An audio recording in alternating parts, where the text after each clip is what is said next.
Problème des amis. Okatano likambo. Asa mwasi nazwa ki libanda mwasi andumba. Akoti l'église abandi kotia des ordres.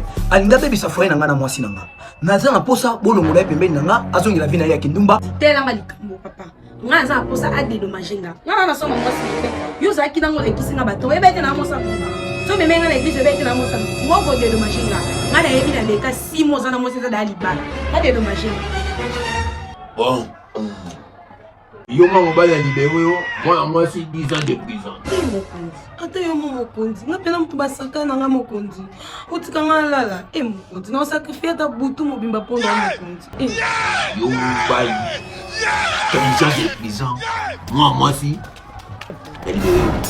Ah mokonzi. Ngam na kufunda. Na msala nzambi. Siko yebisanga bapate ba okende wapi? Ah. Otunga bapate. Oye basu bapate yesi basala. On appelle ces 10 ans de prison, boy. On appelle ces 15 ans de prison, boy. Donc, mon salaire sonore, nous allons la faire dans sa vie, ça. Nous allons mon salaire qui est dans l'Est du Congo. Là, qui est dans Naka, Las Roquettes, Obi. Ah, tu sais comme ça. Vous allez citer. Dans tout. Yo, 20 ans de prison. Yo, 30 ans de prison. Boloko. Yo, des posters. Boya.